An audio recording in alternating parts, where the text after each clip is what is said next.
when you do, and it's done. My hair doesn't like that kind of product. Even your hot water, too much hot water can break it. Like stuff like that. You gotta figure out if your hair is crying. Educate yourself like you educate yourself about everything else that you want. Body done, all of that. Y'all do research for years for that. Okay. You know what I'm saying? Like that could have been completely different. Somebody could have easily pulled out a gun and blasted everybody, and then it would have been a massacre. Yeah. We've seen that too many times. Yeah. So I respect the fact that everybody would, and they like I said, everybody went toe to toe. They fought with their fists. They took their L's, and it was done. You know, like you gotta respect that. Because there's been too many black on white crime or whatever you want to call it, where it's ended completely different. So it wasn't just black people going to jail. Everybody was going to jail. We have more land, we have more of that, but everybody don't have that mindset. So everybody's just conspiracy theorists and just thinking, you know, yeah. So what's some new things you seeing popping up in St. Louis that people should be aware about? New things that are popping up? It could have popped up like Create Place or definitely Create Place. It's a vision. Like I seen on YouTube, you know, as I was starting to do this, a lot of the interviewers they were just going to people that were already famous, and you know, and then I realized like since I don't have access to those people, why not catch the people that's going to blow up right before they blow up and get them on my platform, and then keep doing parts and part 1, 2, however many as they grow through their journey. Absolutely, that makes sense for sure. That's why I asked you to come on here because. Well, I'm flattered. Really, for real. Because you grinding like. Yeah, I'm trying, man. You got it like a motherfucker. I'm really where we interview real people telling real truths and stories.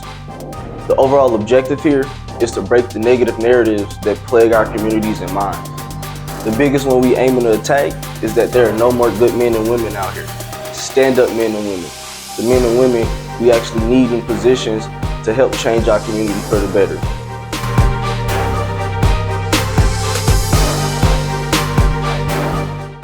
Like, I don't know nothing about that. I don't dive into nothing that I don't got no knowledge about. So I'm just gonna be like, pass. And look, you can say that because you have every right to, like. Yeah, I will. I know. I definitely won't respect my boundaries. I just want you to be aware. I'm very blunt and assertive. So I'm like, sir, I have no idea. And that's all on those people. You know, I stay in my bubble and I pay my taxes. That's it. Hey. All right, we go. Okay. We go see. All right. Welcome to Big Flex Overdose. Thanks for having me. I really am excited to be here, bro. Good. I'm excited to have you because, like I tell the people I interview, like I'm not just picking random people. I'm not just hitting anybody up. I'm looking like it's a vision. Like I seen on YouTube, you know, as I was starting to do this, a lot of the interviewers they were just going to people that were already famous, and you know, and then I realized like since I don't have access to those people, why not catch the people that's going to blow up right before they blow up and get them on my platform, and then keep doing parts and part 1, 2, however many as they grow through their journey. You know, so absolutely. That makes sense for sure. That's why I asked you to come on here because. Well, I'm flattered. Really, for real. Because you grinding like. Yeah, I'm trying, man. You got it like a motherfucker. I'm really trying. I got so many questions. So first, let's start with your name. Your name, man. Please, your name. My name is Treaza. Okay, you ain't gonna do the government, huh? Oh, you want me to do my government? I can. So yeah, my government name is Octavia. Okay. That's but different. Nobody calls me that. I'm sorry calling you that. No, you bet not. You bet not. No, but don't do that. I mean, don't nobody call me Octavia but my mama. And maybe like people that I went to school with that I didn't really, you know, have a relationship with, but my mama, that's it. Everybody else call me Tay or Treasure. Okay. So pick between those two. Oh, we gonna see. Tay or Treasure. Because no, like my name is unique, so you know I don't like people messing up my. I say government, but the name my dad gave me. You know, my peoples gave me. So I respect people in that same sense. Like, Yeah. you know, if we in an entertainment space, then yeah, I call you by your stage name, your artist name. But if it's, you know, personally, then I know your real name now. Like, personally, call me Tay. If it's that deep for you, because I don't really care. Like, yes, it's my stage name, but it's also like a representation of who I am currently. Tay is usually just my close friends and family, or Octavia, or whatever. Treasure is just a whole new entity of me and who I became. So Treasure is deeper than just my singing name. But I get it. Some people still just they know me for Tay, so that's cool too. So that's not Octavia. What was the inspiration behind Treasure? Yeah. Man, so of course like I said, I was going by Tay, and that is just such a, I don't want to say vulnerable, but it's a name that my family and my close friends call me. And I feel like when I am on stage and when I am just being an overall entertainer and singer, that's a whole different person. That's somebody who has really like grown to love herself and value herself. And I wanted a name to represent that because I struggled so long with just like my image and my self worth and all of that. So I wanted a name to reflect how I feel about myself now, and I know my worth, I know my value, and Treasure just kind of ties into that. And yeah. And I like how you spell it too. Yeah, I had to make it a little unique because I feel like you know us Black people, we don't say treasure. We don't say that. We say treasure. Like, you know, there's us St. Louis people, we got to put a little slang on everything. So I was like, I want to spell it how we say it with a little twist. So yeah, treasure. And you kind of jumped into my next question, which is where you from? St. Louis. Okay, you a native. From the loop. You a native. Born and raised, baby. Born and raised. So we gonna have a good conversation then. Absolutely. So which part of St. Louis were you born and raised in? You know what? That is a very complicated question because I moved a lot. It was me and my mom. I was the only child growing up, so I moved a lot. I did grow up in the city for sure, but north side, west side, like I've lived on all sides besides south and east. So I kind of, I guess, more of the north, but I've lived on the west before, so I don't really know. And then I didn't go to school in St. Louis City. I went to Eureka. So it's just, that's why I said it's very complex. Yeah, that's crazy. Why were you going to Illinois for school? Not Illinois, Eureka, Missouri. Oh, it's yeah. Like by 6 My Flags. ass. Yeah. My ass. yeah, Eureka, Missouri. Okay. So it was I don't know if they still do it, but it's something called like a DSEG program. And they pretty much would take, you know, city kids to the county and kind of just provide, I guess, a better education and better environment of what the city can provide at that time. And I don't regret it. If you had to pick three words to describe your early childhood, what would they be? My early childhood? Yeah, like from the ages of born to 12. To 12. That's funny you say that because I don't remember a lot. Unfortunately. But I guess if I had to, I would say solitude.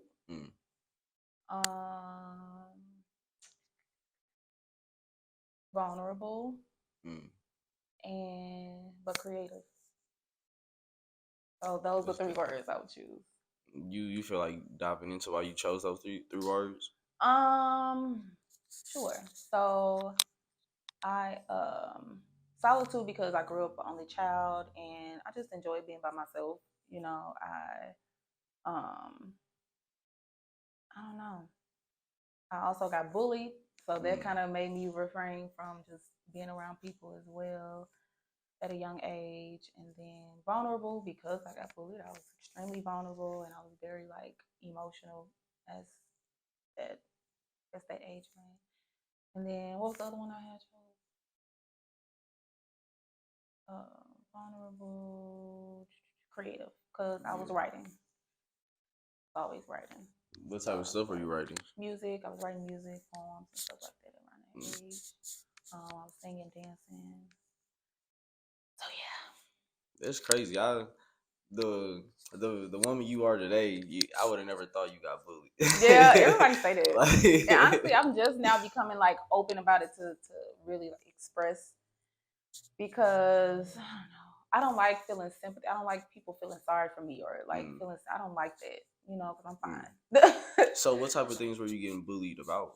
My skin color. Because how you was tall with I white was. kids. Okay. But it wasn't from white kids. It was from black kids. Hold on, what? Yeah. Oh, because that was that Dark light skin. skin. Yeah. I was dark. Okay. And I was darker because I stayed outside. I was a tomboy. That's probably what I should have said, tomboy. Because I was a tomboy growing up. So I stayed outside. I was darker. So, of course, yeah.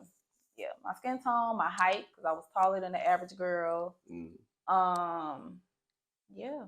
And, of course, again, solitude. I stayed to myself. I was very shy. I had a few friends, but for the most part, I stayed to myself. So, of course, that makes you an easy target as well. So, as an only child, what was your relationship like with your parents? Like, first, did you have both your parents in your life? No, just my mom. I knew who my dad was, but he wasn't around. My mom was my best friend growing up. That was my best friend. She was always working. Of course, she was grinding. But that was my best friend. Like, reflecting back, how do you think she established their relationship? Hold on, first, was that a healthy relationship, being friends with your kids? I wouldn't say friends. Okay. I wouldn't say friends. I guess when I say best friends, we just had a very connected relationship. Connected, yeah. Okay. It was just us. You know what I'm saying? So she kept it real with me. Some things she definitely could have been better, could have did better, but she was young. She had me at 17. So we kind of grew up together. Okay. So that's why I said best friends, because she had to keep it real with me. The stuff that I was seeing, like mistakes that she made, and things that I had to do. I feel like I shouldn't have been doing as a child, like going to pay bills and stuff like that, because she had to work late and just little stuff like that. Like, it kind of made our relationship a little bit unorthodox, So yeah. Reflecting back, do you think the relationship helped you develop into a better person? Because, like, when I talk to my people,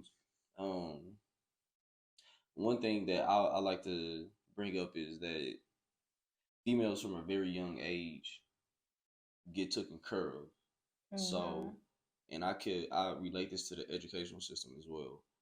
It's like, if you get put in a fairy tale land for the first 18 years of your life, it may not be exactly fairy tale, but if people are not if your parents are not showing you responsibility, if they saying you're the princess and you're not supposed to be doing these physical things or these mind exercising things, once you step out into the world, it's like you're a whole new child over again.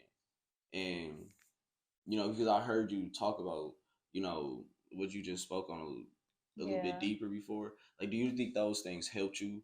I think it's good to have a balance for sure. Because I did have a little bit more responsibility than, I guess, the average daughter or whatever, or average child. However, I still got to enjoy being a kid.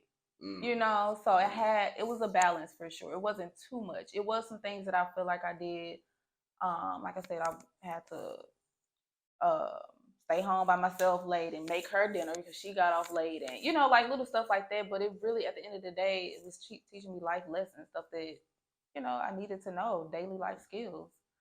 So I don't feel like that's an issue if it's a good balance. Okay. Now, if they are a kid and they are moving as an adult, and it's an everyday consistent thing where they have too many responsibilities and they can't enjoy their adolescent years, then yes, that's an issue, because then you have resentment that comes into it, and all of that. So yeah.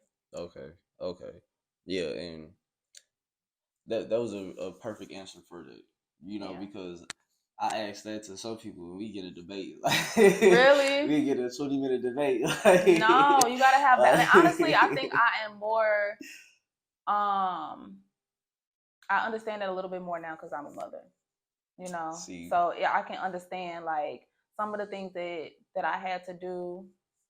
It probably wasn't necessary for me to know that at 10, but hey, you know what I'm saying? You gotta kind of work with what you getting. So So, can you describe? Actually, we're gonna go with this question. What were your dreams or aspiration for the future when you were a child? I was more towards the dancing than singing, but it was For real? still, yeah. That's I wanted crazy. my own dance studio. But I always loved music. It's always been music, singing, being an entertainer, all of that. So yeah, singing and dancing. What I'm doing now. So, what what type of dances were you doing? Don't be trying to put me out there now. But no, me and my cousins, I had 3 cousins, 3 girl cousins, and we would make up dances to like whatever, song was popping, Soldier Boy, whatever was popping at that time. And we would go in our room and we would make up dances, and then we would come back to the family gatherings and have like choreography out and everything. Like we couldn't tell us nothing. Yeah, I'm stunning them up. Hey, couldn't tell us nothing. They already knew when it was a family gathering. Like y'all, okay, let me go ahead and get this choreo together for y'all real like quick. y'all niggas over there playing football, sweating and shit. You niggas over there tired. Yes, hey. We just turned the whole party up. Turned it up. And we got to the point where people already do it. Oh, here they come. Yep. Y'all know. We got a dance to show y'all. So yeah, it was lit though. Did you get some of those early dances captured on footage? I know somebody did. They had to. I don't know. I'm sure my mama did, because my mama is like the photographer, videographer of the family. She always got her camera out for every family function. So I'm sure it's pictures for sure. I don't know about videos, but do you wish you would grow up with siblings? Yeah. Wow. I feel like I would have been a little bit more compassionate growing up. And a little bit, I was very selfish because all I knew was to take care of myself, and look out for myself. So being the only child kind of messed up with relationships and friendships. I kind of had to learn the hard way how to look out for others and care about others. You know what I'm saying? It was a little. I had to kind of take the harder route. I feel like everybody else, because when you have siblings, you can look out for your little brother, or you have somebody looking out for you, so you have that example on how you should do that. So yeah. Exactly. Yeah, it's funny because that's me and my little sister relationship. Because she a year younger than me. And she's perfect. What you mean she's perfect? She's perfect. Like I don't think I really honestly think she never got an F in her life. Dang. If she got a C, she cried her eyes out. She did the sports thing. She excelled in that. She excelled in academics. But I said all that to say because she learned from me. Because I was the delinquent. I was the fuck up. Like so she learned from your mistakes. Yeah. That's a real thing. Like, I'm never doing what this nigga doing. Like, yeah, because she seen the repercussions. She like, nah, I'm good on that. Yeah. And our mama used to light my ass up. So she would be upstairs hearing all of that. Like, see, I didn't have that. So I made all the mistakes. I'm the only one in the household. I can't run to nobody. Like, it's just me. So you gotta feel this to see. Yeah.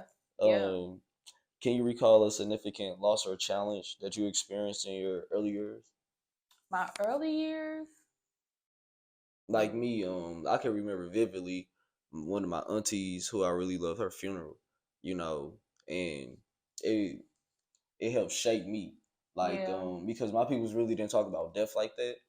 So once I was exposed to that and I went to go see the body and stuff, it made me start questioning myself. And it made me start taking life a little more serious at like 12, 13. Yeah. The crazy part is the only 2 losses I had in my childhood was my grandma and my great aunt, who were like the seniors it was like the glue of our family. But I lost them at a very at a young age. Besides my great aunt, I lost her. I remember her death and I remember that loss more vividly than I do my grandmother. But honestly, I was very numb to that. And that's why I say, I guess, where that compassion comes in, because I was just very hey, that's what happens. That's life, until my cousin passed in 2020. That's what hit me, losing somebody as an adult. So yeah. Losing as a child really wasn't. I don't know. I was just numb to that kind of stuff. So, to sum up your childhood, how can I ask this?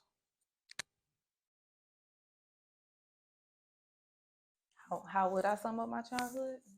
Yeah, I asked that question. I was trying to get some deep shit, but I had you trying it. to be extra. I had no. I'm a deep person. Like yeah, when I this my craft. right. So I'm trying to pull it up out of you. Yeah, To... I mean, the sum of my childhood, honestly, I had some challenging times for sure, but I think I just blocked it out. I still don't. Yeah, like I said, I still don't remember a lot. That's honestly what I'm in therapy for now, because it's a lot of things that I have blocked out that she has, given me homework for, and I have to. Even what you asked me about my from birth to 12, I'm like, she had me doing that. Like right now, memories from birth to 12. I'm like, girl, I don't remember nothing. Like I blocked out so much. But honestly, I didn't have everything, but you was able to grow up as a kid. I was able to grow up as a kid, and yeah, I had a great time. I was modeling. I was doing everything. Anything that I wanted to do, mom was like, go ahead and do it. You ain't finna sit in this house. Like, go ahead, try it out. See if you like. I was cheerleading, dancing. Like, I was doing it all, whatever I had put my mind to. So, yeah. Okay. So, what was high school like for you then? High school was lit. Is that so? When did the bully start? Bullying was elementary. Okay, and it Bullying was ended elementary. It ended when I started going to, I guess I don't want to say the white schools. When I started going to Rockwood School District. Okay. That's when I got bullied when I was in city schools. Okay. Yeah. And because we adults now, and that was child stuff. So yeah. People that bring that up to me, I asked, did you ever fight one of your bullies? No, and now that I say that, I did have one bully in middle school when I was in Rockwood School District, and no, I didn't fight her. Nope. Why not? I didn't fight her. I will say every time that I had like an altercation with the bully, it was somebody else was there with me. Okay. And they'll be like, chill, you know what I'm saying? Like, leave her alone, so I've never got caught by myself. Besides when I was in elementary school, I did get caught in the bathroom. But it wasn't a fight or anything. It was just them talking shit, and I just moved past them. Like I was good at ignoring people. Like fuck your shit, and I'm gonna keep going. I wasn't a fighter. I'm still not a fighter. But in middle school, that one time, well, a couple times, it was always somebody with me. So nope, didn't fight them. But then when I got to high school, I was fighting everybody else's battles. So that was. What was the switch? When I got to high school, I was just tired of the BS. I'm like, I kind of put on this whole new persona. Ain't nobody finna fuck with me. I wasn't necessarily mean, but I had this wall up, and I just didn't want everybody just knew not to fuck with me. Like, for real. I wouldn't have long conversations with you. I was very straight to the point, and it took me a while. It took me years to get out of that, whatever personality there was that I created to kind of protect myself. But other than that, I guess just friends that I was with, if I felt like they were getting bullied or picked on, I'd be like, what we doing? Like, what's up? And yeah. So, and I feel like this is why I need more people with me interviewing. Yeah. Because we get the hit from different perspectives. Yeah. But I'm trying. You got it. You got it. Imagining yourself developing as a young woman from, a kid to a preteen and then to a teen with all the puberty, and all of that stuff. How was that affecting you? Like were you able to understand it and adapt to it, or was it trying time? Because a lot of young females I've been hearing don't have guidance about periods or things like that. It was a lot of things my mom definitely didn't talk to me about that I had to figure out on my own for sure. Was it weird? It wasn't weird until I started having relationships with women, like friendships with women, and I seen how their mothers were, and that's when I realized it wasn't like it was normal. This is how my mom must be talking to me about this kind of stuff, or oh, your mama talked to you about that? She ain't never, And I would bring it up to my mom, but if she wasn't talked to about it at that age, or if my grandma didn't talk to her about it, she was like, "You'll figure it out when you figure it out." Like she didn't feel the need to dive deeper or have like those kind of deep conversations with me. So I kind of had to figure that stuff out on my own. My period, of course, she taught me everything about that. We never really talked about sex. She just told me if I was gonna do it, use a condom. Yeah, yeah. So I either figured it out from other women, because I have a lot of women in my family. It's like 90% women.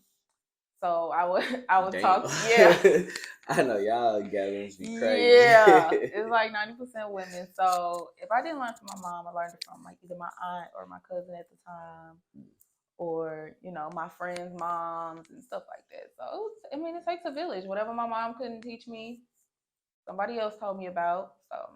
Hey. So what type of things did you find yourself interested in high school? In high school, I was still doing singing, dancing, cheerleading. You told me you've been doing her for like 15 years. I was just about to say I started doing her at 15. And I only started doing her honestly because I couldn't afford to get my mom couldn't afford to get my hair done how I wanted to, like on the regular. So she was like, "You're gonna have to start doing it yourself if you're gonna keep taking this out every week." So, and I had my uncle's wife, she was a cosmetologist, she did hair, so I seen that. And then my mom's best friend, she was a hairstylist as well, so I kind of seen that around me.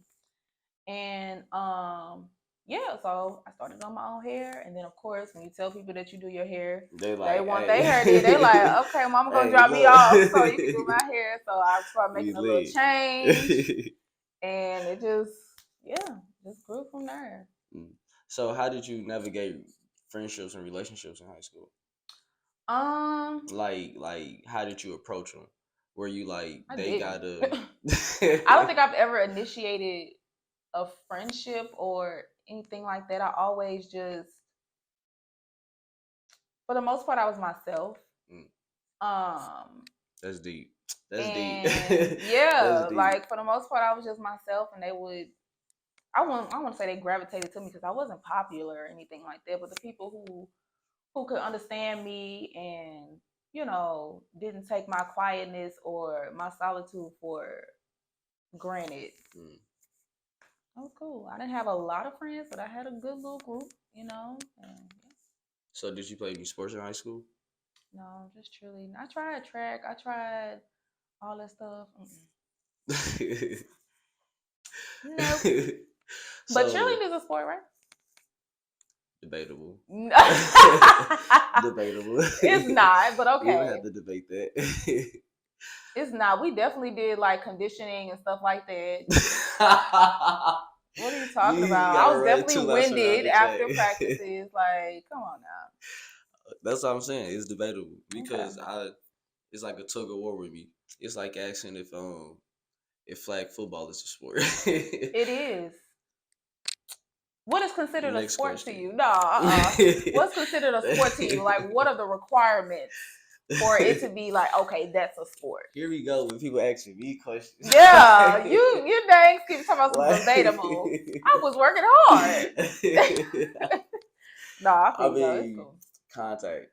There has to be some type of contact. It don't have to be like people on people contact, but it has to be some type of contact. So volleyball, that's a sport. Because the contact is your hand to ball. And you can do weird stuff with the ball. Like you can curve that ball down, let it float, and then drop. Like, but so track, that's a sport, and all you're doing is running. But and you do that same thing in flag football, running, and you're grabbing the flag. Contact, like. But. Okay, this is about you. Okay. We talking about Treaza. Okay, sorry. Because once we get me off on the tangent, it's gonna be hard to really back in. Okay, well, going back to the drum board. Okay. So, how did high school shape your personality? That's a good question. Thank you. Thank you.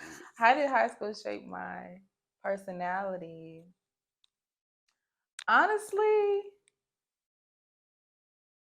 I didn't realize how high school shaped me until I got older. Because I was, like I said, I was myself, but I had walls up because I didn't want to get bullied and I didn't want to get taken advantage of. So I will say it was more so the people and the relationships that I had in high school. They're more so molded me because they were very. I still have friends from high school to this day. They just inspired me. They were so positive. I was kind of like the mean friend. Like they were very positive, and I didn't, like I said, I didn't realize this until I got older that having those people around me really molded me into who I am today. Because you are who you hang around, you know. So eventually, when you kind of see things from their perspective, like my best friend Courtney, I'll take her. She's always been super positive. She's always been super bubbly, friendly, and that was my best friend. So she was the bubbly friend, I was the mean friend. And after, of course, we've been friends 15 years now. And I've always admired how positive she was, even through conflict and things that she went through. I've always admired that. So eventually I was like, that's how I want to be. That's how I want to carry myself. Just want to be positive and happy. Yeah. So, if you had to give 3 tips to maintain a long friendship, what would they be? Communication, um, understanding each other's boundaries, and when you're going through different seasons of life. You have to understand that, yeah, I'm just going to go. So understanding, communication, and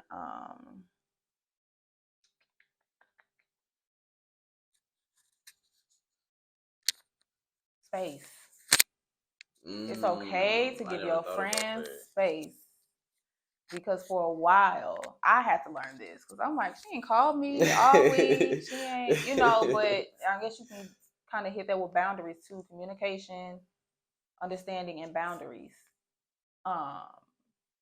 Because not everybody reacts how you react. Not everybody go through things how you would go through it, So I had to really understand her boundaries. Like when she's going through something, she don't want to talk for a couple weeks, or she just wants to text, or and not get mad or take it personal and think that somebody's being funny or fake. Like no, they're just, you're in a completely different season that they're in right now. You just gotta be understanding, be their friend, check in. That's it. So that's really what's been getting us through. I think every 5 years we have like a deep conversation on where we at in our life and what we expect, talking about our expectations from each other.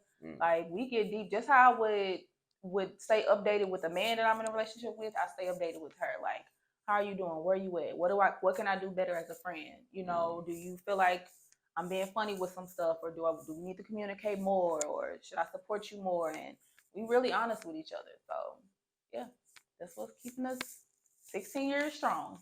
Hey, look, some people in marriages need to hear that shit. Man, for real. That's why I said it's the same. It's the same. How you treat your friends, I feel like that's how you should treat your spouse. As far as like communication and understanding all of that, we all are human. We going through, yeah, it definitely works in a marriage. And I like how you use the word seasons. Yeah. Yeah, because it's temporary. I've been married too, so yeah. I know. I didn't know you was married. Yeah, I was married before. Let me stop saying it. Look, what it is.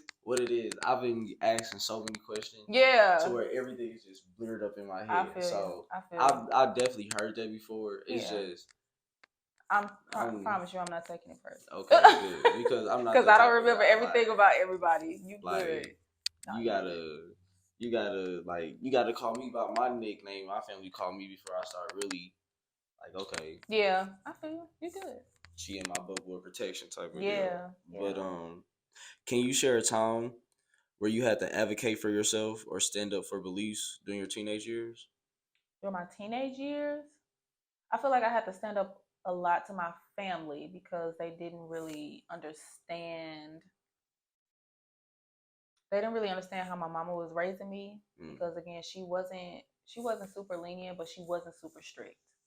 So I could wear what I wanted to wear. I didn't have a curfew. I didn't, certain stuff like that. In my family, I really had to like, I want to say fight for myself, but I really feel like I had to sometimes. So they would just think, oh, she being grown. I'm like, no, this is just how my mom is raising me. Like, I'm not a bad kid, so she doesn't have to have a rope around, like I'm not a bad kid. So this is who I am. And if I don't, I was just very mature. Yeah, I was very mature at a young age, and my mouth got me in trouble a lot. My mouth got me in trouble a lot. Like, they would just be like, "What? This is a girl." I'm like, "You don't have to talk to me like that. Just ask me." Like, when you growing up, the adults just think they can yell at you for no reason. I'll be like, "You don't have to yell at me. Just ask me nicely, and I'll do it." And they'll be like, "Oh, Keita, your baby got a smart ass mouth." I'm like, "I'm not being smart, but you don't have to yell at me." My thing was like, you must have been around kids who didn't know shit, like, because I promise you, like, as a 12-year-old, I knew the word manifestation, and I started playing with it and manipulating manifestation, and being able to describe that to the adult, it's like, yeah, they wanted to shun me, like, yeah, they like, too much, too soon. It's like, too much. But no, I feel like some kids who are mature at a very young age, you will kind of use that knowledge as manipulation. You know what I'm saying? Because you know that the adults think that's too much, so you will, yeah, definitely. I agree. I was definitely way more mature and advanced and probably. And I get that vibe from you. That's what I like. That's what intrigues me the most. Yeah. Because it's like, I appreciate that. It was good and bad though. Well, of course, but it's like you picked up the right principles, principles, um, mindsets, and environments, because we all have that opportunity, whether it be in negative environments or not. We all had an opportunity to pick those at some point. Yeah. And depending on that, especially at an early childhood, it shapes who you are as an adult. Yeah. And like, you could just feel off of you made the right decisions. And to me, it's hard. Like, that was almost impossible for you to do with the circumstance you was born with. Like, you black, for one. Yeah. You didn't have your dad like that, and your mom wasn't like a television type of mom. So it's like you had every reason to be like a lot of these other females out here. And it was like, it's intriguing to me, like, what was the decisions? Like, I want to, like, time machine, go back and see the landmarks and like what was happening and all that type of shit, because we need more women out here like that. You know, like you. Like, I appreciate that. Don't make me cry.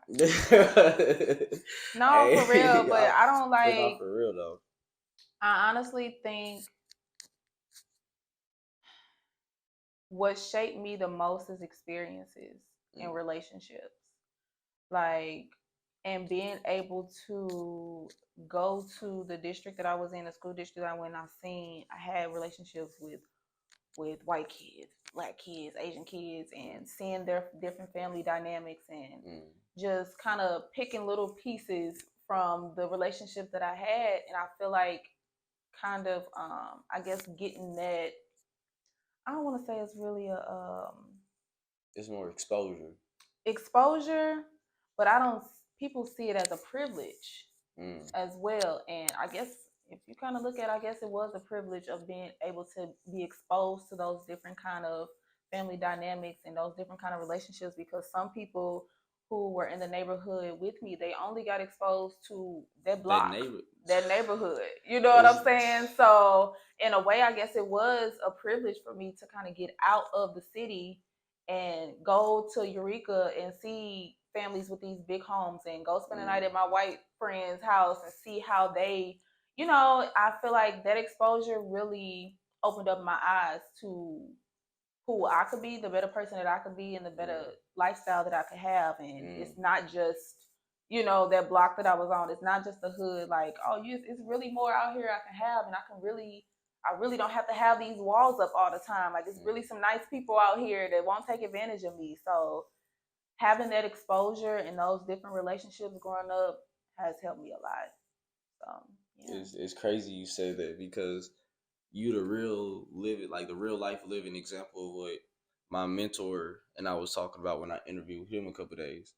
Cause he kept trying to keep it as deep as exposure, but I'm like, it's deeper than exposure.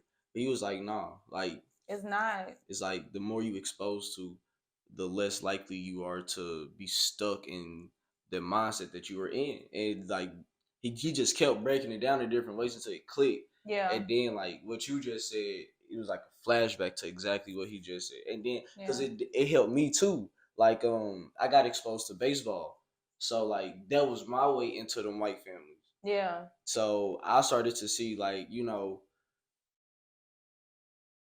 I should have orange slices at For real though. Like, you go home like, mama, we gotta switch some stuff around because they got, they doing it different. Like, they doing it different over here, so let's switch. And I want it like that. Yeah. Warm, cozy. I feel empowered, like, But honestly though, as far as exposure, and I believe we have this conversation at Create before, I feel like everybody has that opportunity, or who has that opportunity to be exposed, don't necessarily take advantage of it, because I had plenty of friends and associates that were in that had the same opportunity and were exposed with their same relationships, and they still went back to the hood and they did the same stuff. I swear to God. So it's also a mindset. Like, you have to want more. You have to understand, what you're being exposed to, and understand that this can also be you. But if you go into it with that mindset, oh, that's just them and this is us, then you being exposed, and it's really not going to benefit you at all. So it depends on your mindset too. Because if I would have went to Eureka or went to the district and was just like, oh, these white people, and I ain't friend nobody, I'm being cool with black people, that's it, I'm going back to the hood after this, I'm taking my little education, like, I could have had that mindset, but I decided to be more open. Like, well, how they do stuff out here? Oh, they got these houses, all this, let me befriend her, like, and yeah, like I said, this molded me to be who I am. Yeah. So, coming out of high school, what was the biggest thing you was focused on? The singing and dancing? Coming out of high school, I was doing a little bit of singing and dancing, but I went straight to cosmetology school to get my license. I didn't even go to college. I was gonna go to it was a school in Florida. I cannot think the name of it, but it was like a music production school. I was gonna try to go there, but stuff just didn't work out. And I had my mom had my little sister, and me and my little sister are 17 years apart. She had her when I was graduating high school. So that's crazy. Yeah. That's crazy. So I don't want to say I felt guilty, but I just didn't want to leave my little sister, and I did want to have that under my belt. At least I know if anything didn't go as planned, I had my cosmetology license. I can always just go to a salon and, get a job. It's nothing to get, a little hairstyling gig.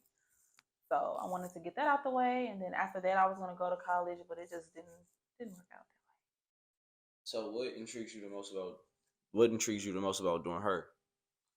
Honestly, I love the art of braids, period. Like, you all right? Yeah, my mic failed. I love braids, essentially. Like, that's my go-to. I'm mostly a braider than anything. Of course, I tap into everything else, but braids. But here recently, I love the conversations that I have with my clients. Like, it's literally a therapy session for them and for me. Like, I've shared some stuff with clients, and clients have shared some stuff with me that we haven't told anyone outside of that space. So I love that I'm providing a safe space for women, and at the end, they get a hairstyle and they feel their best. So more recently here, I've just been so blessed to be able to be a safe space for Black women, essentially. How do you feel about Black women wearing weaves? I'm a hairstylist. I love it. Okay. What do you mean? Okay. What, do you feel some type of way about them wearing weaves? No, I mean, I'm in the middle ground. Like, if you doing it to nurture your real hair and help it grow, then yeah. But if you abusing it like how women abuse makeup, that's when How I'm do women like, abuse makeup? wear that shit every single day. What's wrong with that? It dries your face out. Does she wash her face every morning and night?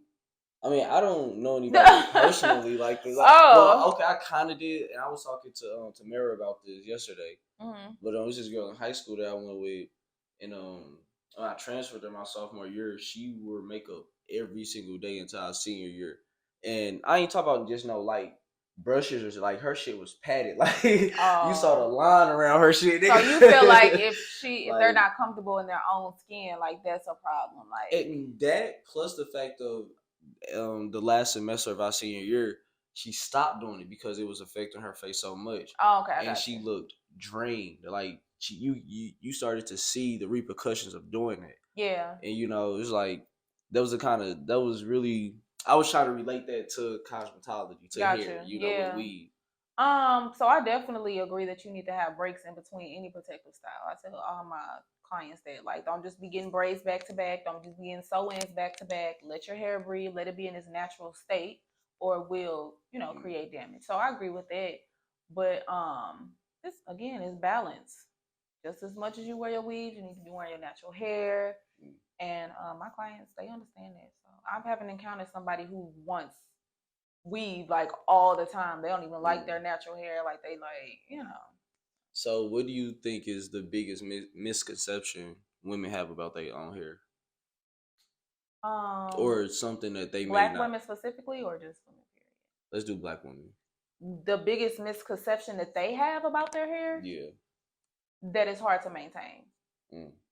How so? It's really not. Like they think their natural hair is very, and of course our hair is more complex than any other texture on the planet, of course.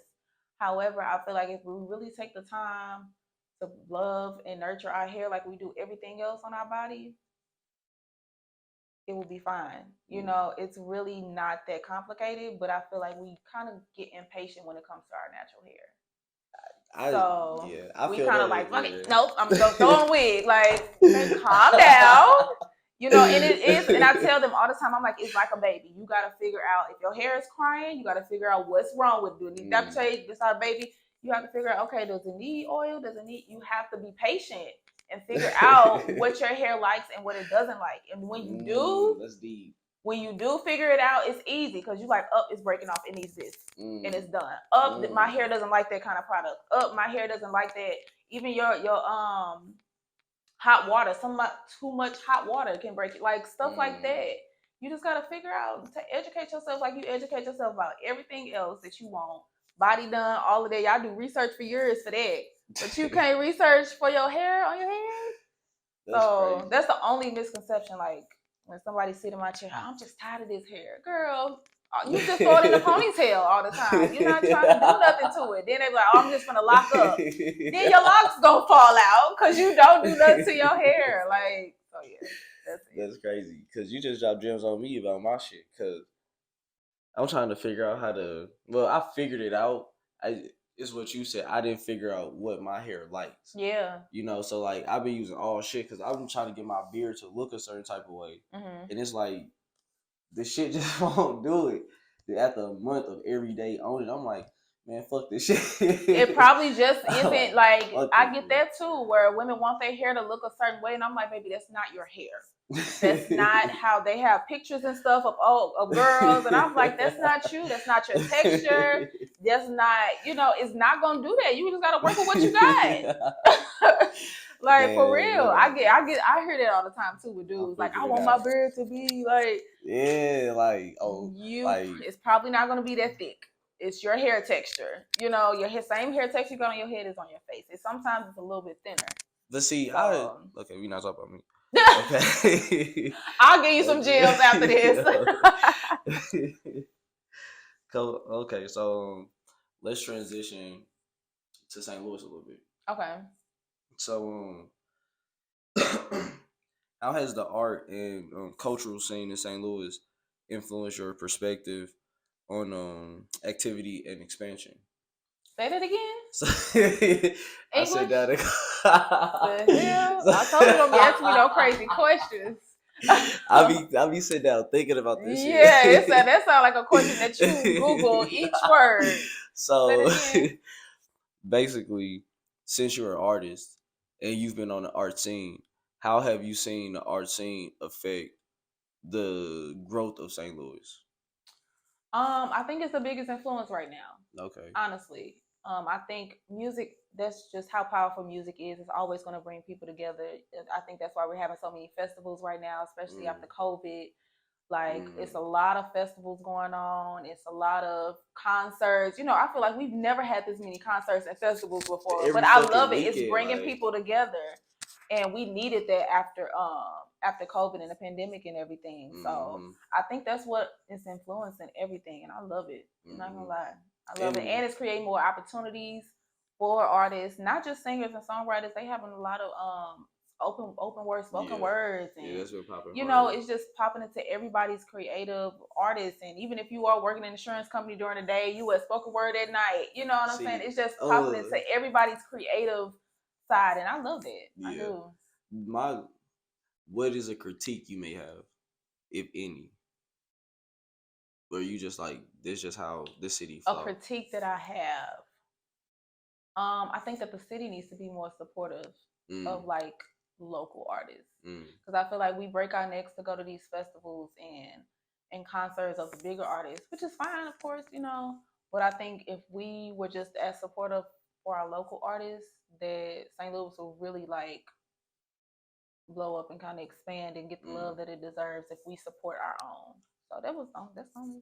So would you rather St. Louis blow up on a, and you may not be able to answer, or you may not want to answer this, but do you think St. Louis should blow up on the artistry tip, or do you think it should blow up on the business tip? Both. Because both. Okay. I think it taps into both, because for me, I'm a businesswoman and I'm a singer. Okay. You know, I own a business and I'm going to sing at night. You know what I'm saying? So it will benefit me to have both for sure.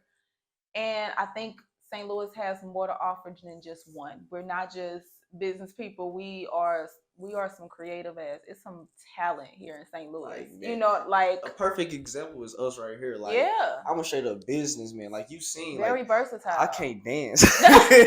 Like, I was sweating trying to figure that shit out. Oh my god! And I swear to God, I got back to this motherfucker. I was like, I'm gonna figure out how to do these dances. Oh, and I'm like, bro, I give up. I'm a businessman. Like, I know how to get bread. I know how to connect people.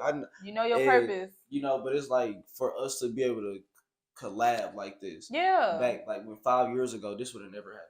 Absolutely. It would have never happened. Like, you would have never trusted me this much to pull up here, or for sure. I wouldn't have been in position to even be this set up, to have a professional setup like this. Like, you know, or just been so much negativity to where motherfuckers wouldn't even been on this no way. Yeah. You know, I agree.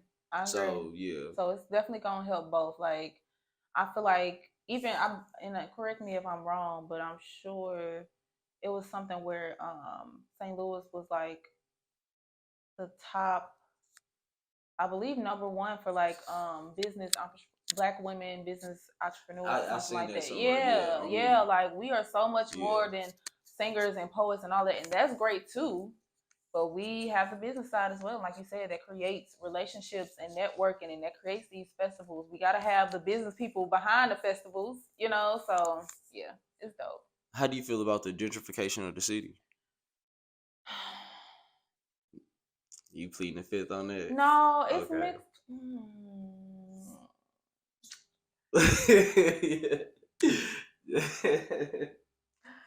Yeah, I'm gonna have to put the fifth. I mean, but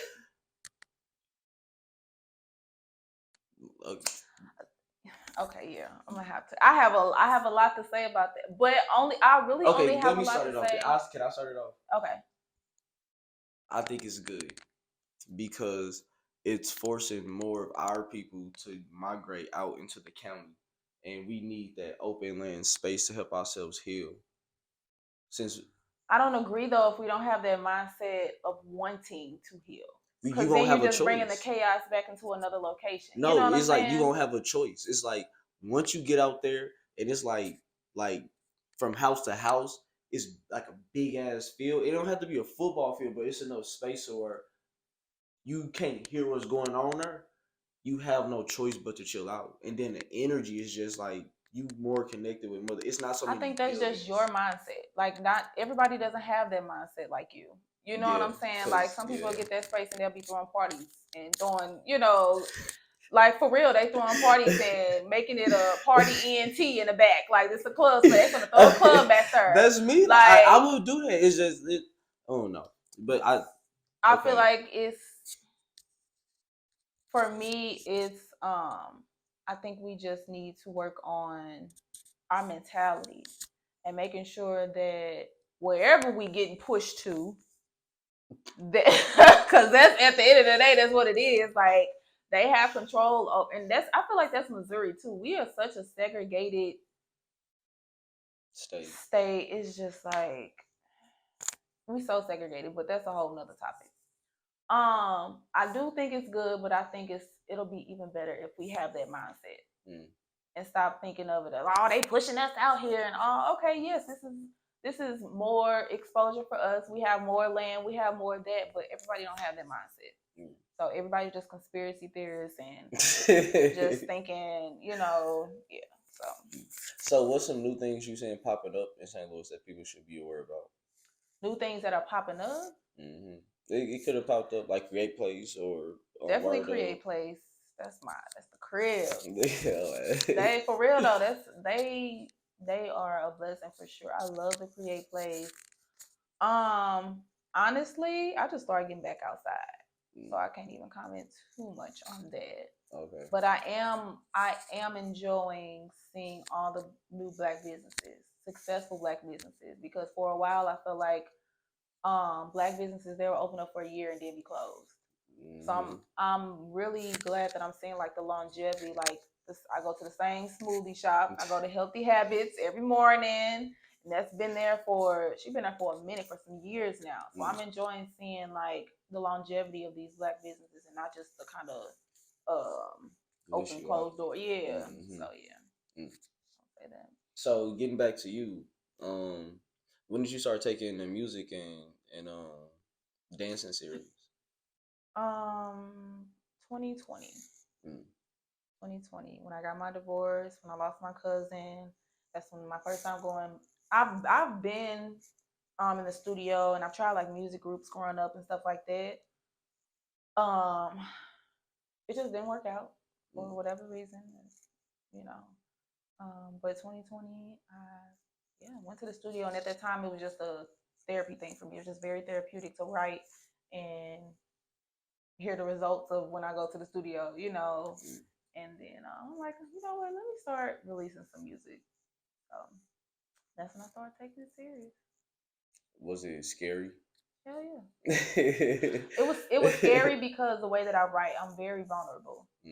So, and sometimes I'm writing about my personal experiences, and sometimes I'm writing about experiences from other people that's been around me. So it was scary because I'm like, I'm kind of telling my business, but in a way, this could be helping somebody else who's going in the same, direction, or can relate to this, help them out. So, in a way, I didn't want to gatekeep. Yeah. When did you get married? How old were you? 20. Hold on. Yeah. That's crazy. Well, it's not crazy because that's when women's supposed to get married. No, I don't recommend getting married in your 20s at all. For real? Your brain isn't even, for women, our brain ain't even fully developed until we're 25, and for men, it's 32. So absolutely not. I don't recommend it at all. Are you okay with talking about that? Okay, so what made you get married? We were high school sweethearts. So we were together all through high school, and of course on and off, but it felt like the right thing to do. And kind of influence to it with the people around us. It's like, we might as well.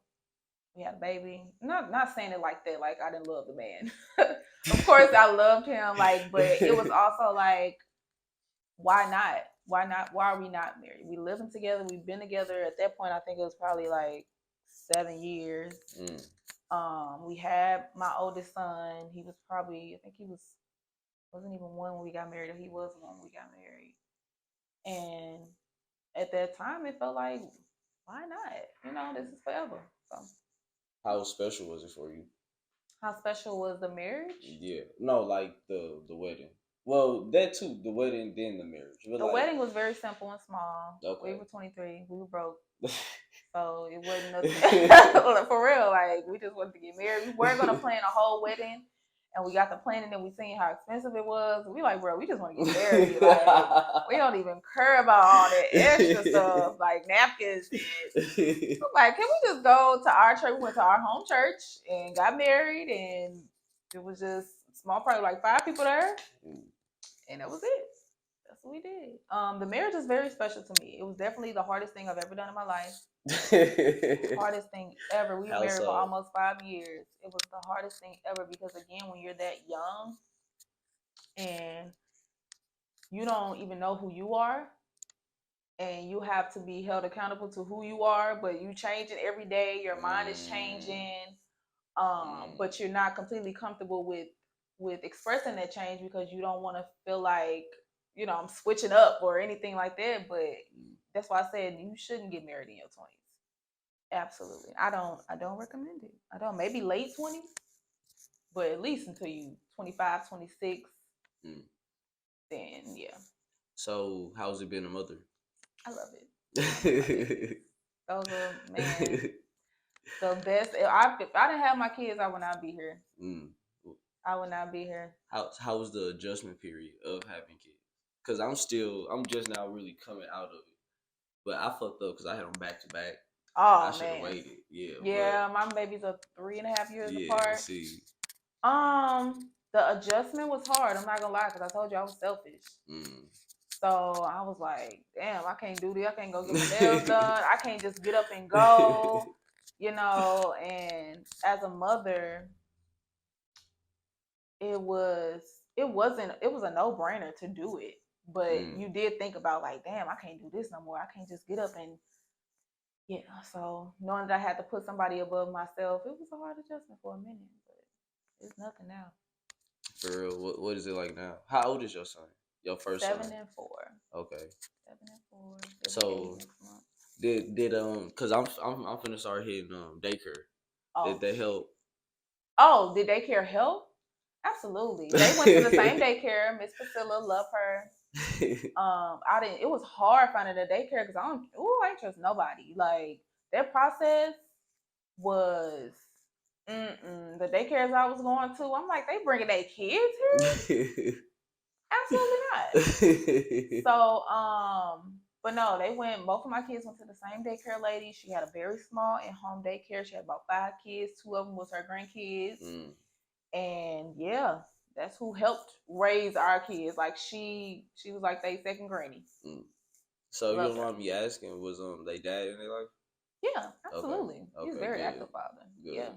Yep. Very good. He don't play. See, and that's what I be trying to tell people about. Like, I consider myself in a blessed generation. I think we should feel like we in a blessed generation. Yeah. We really break in. Like, for a minute, a lot of people didn't think we would break out of that crack era. And I think our generation did. Because a lot of the young men in my generation are doing whatever they can to stay in their kids' life. Absolutely. Like, I agree. whatever they can. Like, I think our generation, we are so big on communication. Yes, like, we talk about everything. We gonna talk. Like, even now, you all these damn podcasts and talk shows. Like, we gonna talk. We wanna hear other people's perspectives. Like, we are intrigued about that. Literally every person, and at least that I know in our generation, we all love to sit down and just converse. Yeah. So I think that's the biggest thing. My mom generation, they don't talk about nothing. What it is, that's what it is. That's what I said. and don't ask me again. Like, this ain't no conversation. What do you mean talking? Stop to talk about that. But us, even my 7 and 4-year-old, I sit down and talk to them. So what's up? What's going on? My oldest, he has autism. I still talk to him. Don't care. Talk to him just like if he can talk to me back. That's how I do my daughter. Hey. I mean, like, I'm at a point where I don't even talk to my daughter. I'm just like pushing energy her way and we communicate. It's like, I'll be like, and she'd be like, I love that. How old is she? She 1 year and 6 months. Oh, 7 months now. enjoy them baby years. I'm gonna enjoy the teenage, like what the growing up years, like where them niggas can chill with the nigga, like where. Man, you got a girl though, so she'll be. You got just a girl. No, I got a boy too. Oh, okay, okay. You got the best of both worlds. Then that's good. I'm a boy. I just want boys. I don't want no more kids. I love them girls. They are, from what I've seen, because I grew up around all girls. Girls are just real chill. They be a little catty, but we real chill. I'm telling you, them boys. Have fun. Like, my son already chill. On that. Like, on 10. 3 a.m. Wake the fuck up. I'm like, bro. Yes. Yo, sister not even up right now. It don't change. How old is he? 6 months now. Oh, baby, no. Wait. Just wait. Wait till they 5, 6. It don't change. It don't change. Like 5, 6. They just wake up on 10. And I pretty much raised my little sister, so seeing her and seeing my kids, I'm like, she wasn't like this. She was a chill baby. She had her moments, but them boys, it's just men. Period. Y'all just bounce up off the wall. Like, calm down. Man, like I tell people all the time, like it's a problem if my kids ever have more energy than me. Yeah. I don't give a fuck if I'm 90. Like, nigga, you would get this work. Like, we can go race. We can arm wrestle. That's we can why play chess. Nigga, we can play Quizlet, whatever you trying to do. I'm on your ass. For real though. And that's why I feel about with boys. Everybody like, why you trying to lose all that weight? I'm not gonna be fat and sloppy sitting around with these boys and they thinking they can. Nah, baby, you gonna know your mama ain't playing. What we doing? What's up? You going to football practice? I'm up and down the field too. Like, nope, I ain't gonna be one of them lazy mamas. Absolutely not. I'm gonna be in shape. You need to practice your free throws or something in the back. I'm back there with you. Like, nah, I'm gonna be in shape for my kids. I ain't gonna think they're gonna get one up. For real. I ain't playing. So, we come into the last 10 minutes. Okay. So we at a point to where I want to show you. I hope this mic been picking it up because I ain't have a clip, but I think it did because these some nice mics. Okay. But I know your mic is good. I'm tripping with mine. Okay. But this is where I show my interviewee a short clip or something. Okay. That it may not be specifically in this St. Louis community, but it's in a Black community, and I would like your perspective on it. Oh, is it the Alabama brawl? I don't even want to talk about it. I thought about talking about it, but let's talk about that real quick. Let's talk about it because I don't want to be. I really want to know how you feel about it though. Like I don't want to be that channel that talk about controversial shit like everybody. Oh, okay. Like when somebody just got shot, I don't want to be that nigga. Yeah. I got to be the first one speaking on that. You know. Yeah. That's why I was like, I ain't gonna say nothing, but fuck it because how you feel? Crazy. Do you have more than 10 minutes? Yeah. Okay, like the way it was introduced to me is why I feel like this. So I just got off of work. Shit was hard as fuck. Like I'm editing 6 different videos and motherfuckers keep sending me different clips talking about this same shit. While in the same time, my business partner, he just finished a summer camp where they took about 30 to 50 kids and showed them literally how to build a house, how to buy that house from the LRA list, build it up, and then sell it. Like they showing these kids that. Not on top of that, how to build a brand. So like how I screen print, they're teaching these kids how to embroider, screen print. Yeah. So it's like they won't get not 500 views, but you have these ignorant ass motherfuckers fighting over a boat spot go viral in seconds. Yeah. I'm talking about you got CNN talking about this shit. So then that's what really pissed me off. So then my best friend, I think he did this to trigger me. He was like, man, you tripping, man. I love seeing all my Black people stand up for each other and fight with each other, this and that. I said, nigga, they was not fighting for this Black man. If that was the case, 3 white people wouldn't have been able to bum rush this nigga in the first place. Some other Black people would have been there for 1. 2, they was running to there. But it wouldn't have. They would have been walking with him if it was on some racial pride shit. Like I feel like them niggas just saw a way to be violent, an outlet to be violent, and they lunged at that opportunity, not knowing or thinking how it's affecting everything else because it spotlights on everything now, every incident. So it's like you want to keep perpetrating that black people are just monsters. Black people are just savage, this, and that. So how can you be mad when they put us back in slavery? When they pass legislations and laws to erase the Emancipation Proclamation and put us right back in slavery off of this ignorant shit you niggas did. When we have kids that's learning from us now. Kids are really trying to start learning from us. So why didn't you just, like I told my homeboy, and he challenged me on that, but I'm like, if this man would have took that ass whooping, took this to court, put a criminal lawsuit on him with a felony, and we know how fucking felonies do a person, and then sue them and take everything they got, that's way more than the ass whooping, and you show the world. You show them, because it's not black and white. We put on shit for China, Arabs, all these other people. It showed them like we not fucking ignorant monsters. We know how to play by rules. Yeah. When you go straight to violence, it's like fuck all the rules, fuck all the traditions. You just want to be a savage. But it's like, it made me sad after I got mad.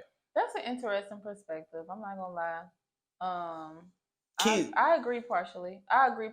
However, I think for me, and of course, nobody know the backstory. All we know is what we've seen. It's no audio. You know, of course, it's the audio of the people who's recording it and they yelling and screaming and all of that. But at least from what I heard, the man was literally just walking up to them to do his job, to tell them to move their boat. So I don't think anybody felt the need to walk with him, because they like, he just doing his job. Is what he do all day, every day. You know, the Caucasian group is who decided to, and probably they were drunk, drinking, whatever. I'm not trying to justify their actions. They're the ones that decided to get violent. And I'm not gonna lie, it was nice to see. I don't think nobody would have taken advantage of that moment had they not seen that black man get jumped. And I think from previous situations that we've seen where the black man has got jumped or got a foot on his neck by the police officers, or getting jumped by these police officers or white people, period.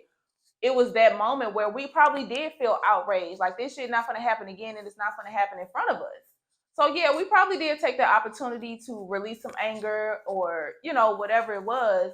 But for me, I think what was even more important than all of that is nobody pulled out a gun. Nobody pulled out a knife. Nobody, like, everybody was going toe to toe. Like, that's how we supposed to do it. Everybody went toe to toe. They took their L's, they took their W's, and they all went to jail, went home, or whatever. And that was it. You know what I'm saying? Nobody got killed. I'm just happy nobody got killed. Everybody went toe to toe. Okay, you know what I'm saying? Like, that could have been completely different. Somebody could have easily pulled out a gun and blasted everybody, and then it would have been a massacre. Yeah, we've seen that too many times. Yeah. So I respect the fact that everybody and they like I said, everybody went toe to toe. They fought with their fists. They took their L's, and it was done. Like, you gotta respect that. Yeah, because there's been too many black on white crime, or whatever you want to call it, where it's ended completely different. So it wasn't just black people going to jail. Everybody was going to jail. You know what I'm saying? I'm sure they all got out on bail or whatever criminal charge is going to happen. But I respect the fact that nobody pulled out no knife or gun. What about them chairs being smashed? You know what? We ain't gonna talk about it. It was a chair. It was a chair. She alright. It's better than getting shot or stabbed. She alright. She probably got a little knot on her head. She'll be all right. It wasn't shit. It was a plastic chair. So what do you think that says to other countries about America? They already think we crazy as hell. I mean, that wasn't doing nothing. Like, that's light work. Okay, I feel like that's light work compared to what they already seen.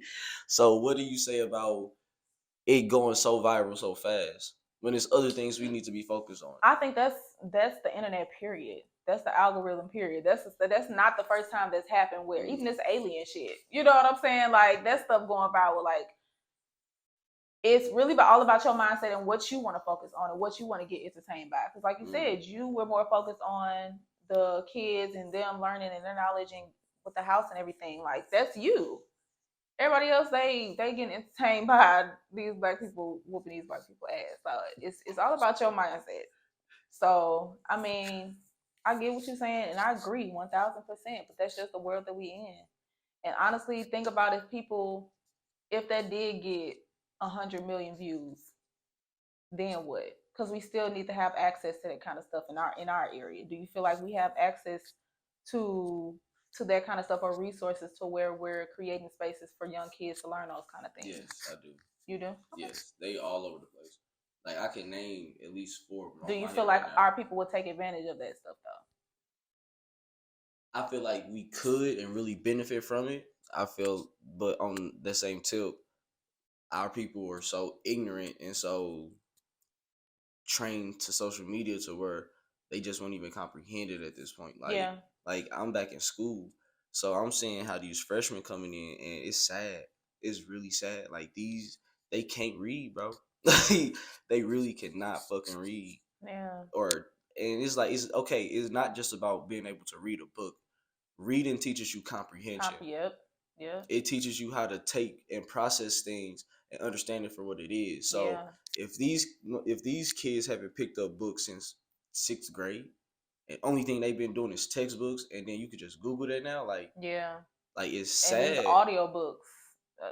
Now we coming out with the AI to where you can like take tests on them motherfuckers. Yeah. You just copy and paste that whole test in there, and it's you good, and it's just like, yeah. I don't know, but that's a whole nother topic. So let me show you this video, because you got some stuff to do tonight. I do. My birthday's tomorrow. Yes. I was gonna wait till the end of the interview. I probably should have said at the beginning. What? But happy birthday. Thank you. Yo gang, big 30. It's as soon as we got started, you took it away, shit. Yeah, I mean, I don't mind talking. I just told you. And I'm really trying to get to a point to where I just let people talk. Like, I don't say nothing. Oh, really? Yeah, I just let people talk. Okay, so this video is titled Husband Get Caught with a Secret Family on Father's Day. A secret family? Yeah. Oh, Jesus Christ. Okay. You ready? Mm-hmm. Okay. Oh, hold on. Okay. What you mean? What you mean? This is baby. Come on. What you mean, your baby?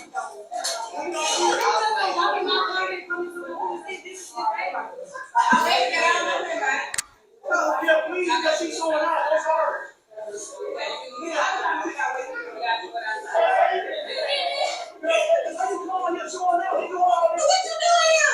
What you mean? You ain't talking about no baby.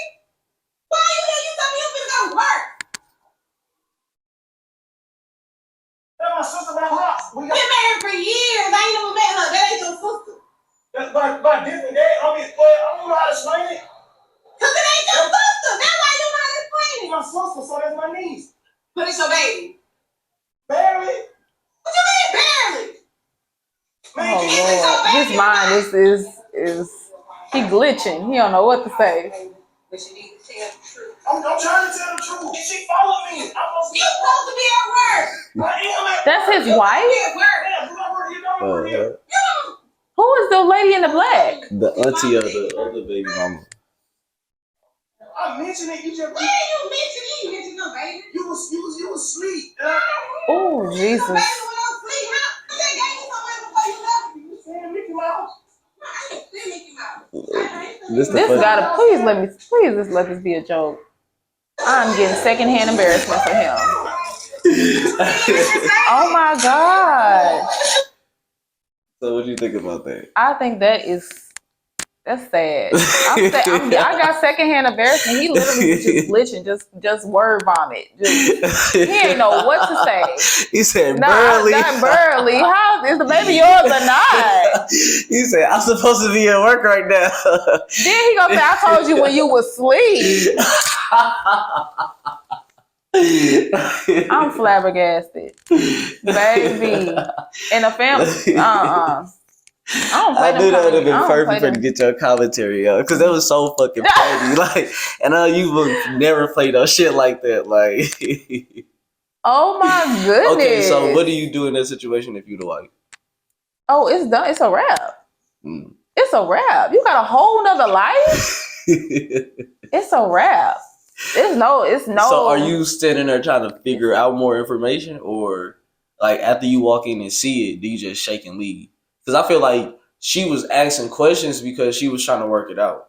And that mean they probably ain't gonna like divorce. Yeah, she was way more calm than I would be in that situation. I will give her flowers for that, baby. She was too calm because he would have been in that grass and them bushes. I would have threw him into that Mickey Mouse and Minnie Mouse. Like, absolutely not. That's embarrassing. Like, she literally sitting there asking him 20 questions. Baby, it is what it is. Like, you've seen it. What is there? Where is it else to know? Nah. I think she was like us though. Like I wouldn't believe it. Like just being a man in that, like, what? A whole family? And why? I wouldn't have walked outside. No. Everybody's gonna hear this. We ain't going outside. You want to talk in private? You ain't tell me in private that you had a baby? No, we finna talk in front of her. Hi, how you doing? I'm wifey. Like, what are you talking about? We not stepping outside nowhere. They would have to drag me out. Absolutely not. She gonna get that girl privacy. Nah. I guess because it was kids in there, maybe because it was a birthday party. Yeah, well, it was a Father's Day party, but it was still kids in there. Yeah, probably that's crazy. But I mean, hey, no, we wouldn't been talking in private. No, absolutely not. That's crazy. That's some sick stuff. But you know what? I feel like, and this probably has nothing to do with her or the video, but we gotta start getting to know people a little bit more before we marrying them and get into relationships and dodging them red flags or thinking that we can change a man. Like some stuff, and not saying her situation because maybe he did just have a double life. Some dudes be good with that shit. But I really feel like as women, we need to really be diving into deeper with these dudes, man, because they literally be showing the signs in the beginning. Like, I'm honest, like. Yeah. I let a motherfucker know I'm never until my daughter hit 18. I'll never let her call nobody still mama. And I'm standing on that. I don't give a fuck how much you love it. Like, since things didn't work out with me and her mother, I will never get into like a deep, serious relationship with another woman until my daughter is old enough. How do you think that's benefiting her? Not seeing you with a woman. Because the only woman I should respect in her eyes is her mama. No, you should respect women, period, in her eyes. No, okay, put on that pedestal. Put on like higher than other women. Like if it's two women and they ask me to go get some water, like I'm getting something from my baby mama because she blessed me with these kids. I mean, I ain't gonna debate you about it, but I disagree with that. Maybe because my kids, they have a stepmom. Like my ex-husband, he's married now. And I see the value in, again, it takes a village. And I think that just brings more value to your kids' life, having another woman around, having another woman that she can go to.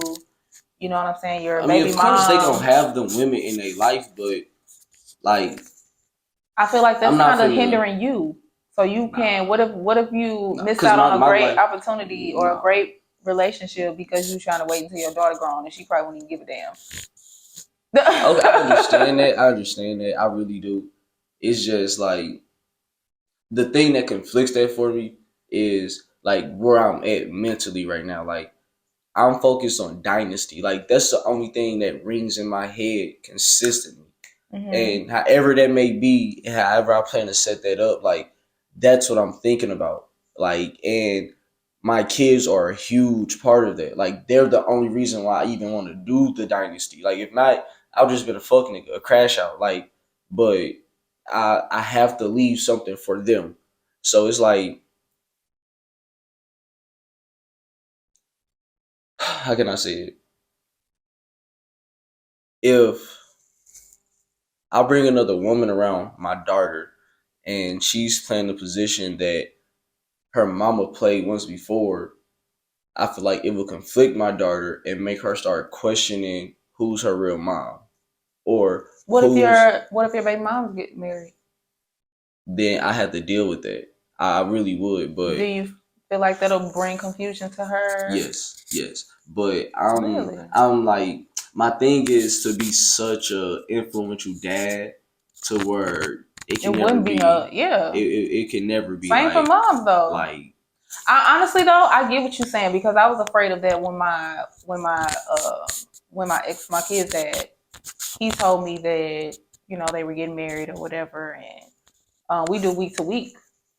So in the beginning, we had a lot of conflict because my kids were young and I didn't want them to be calling her mom. I didn't want them to feel like, you know what I'm saying? So I get what you're saying is that like, but I feel like when you have the conversation, you have those understandings and those boundaries, like they don't call her mom, they call her by her first name or Miss Chris or whatever.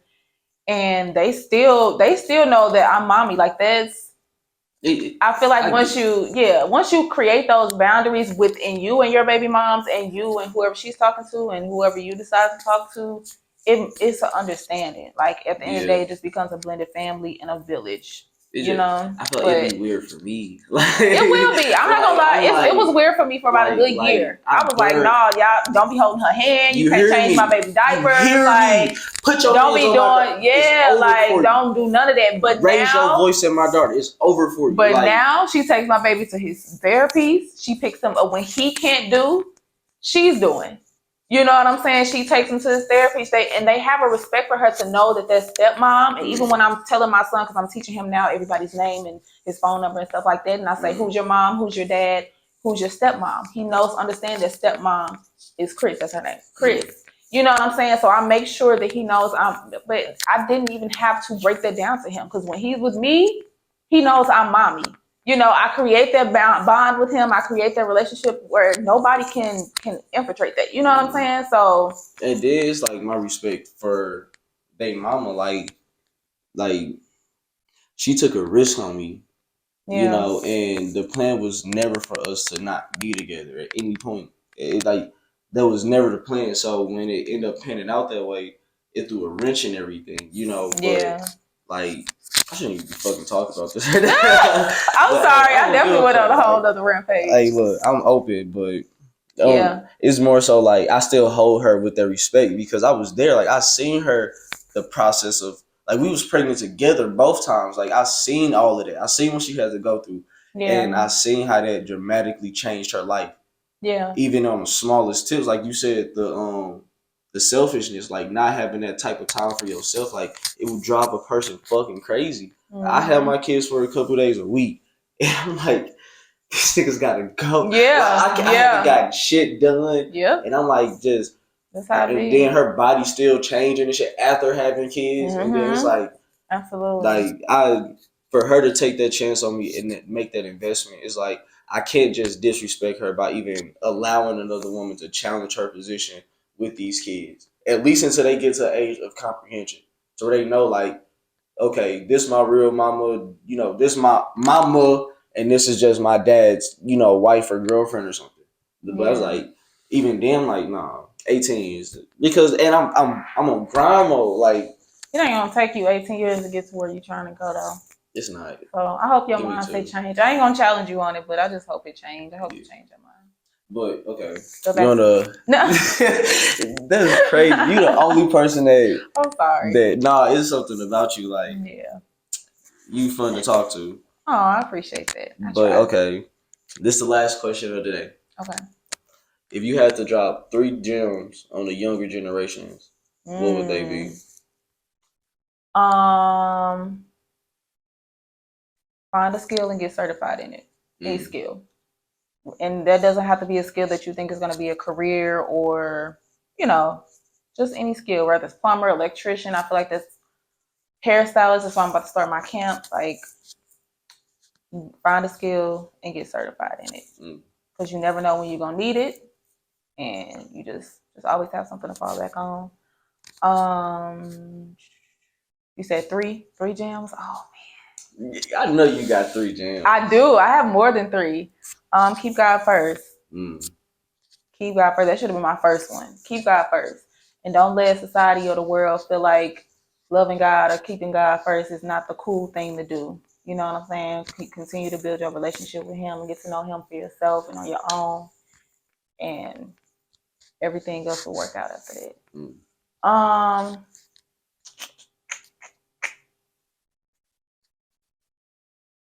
Be intentional with every single thing that you do. No matter if you think it's small, no matter if you think it's just a BS job. Like, you working at McDonald's, be intentional with every single thing that you do, because every room that you walk in and every room that you leave, you're leaving your legacy. You're leaving. That's how people are going to remember you for the rest of your life.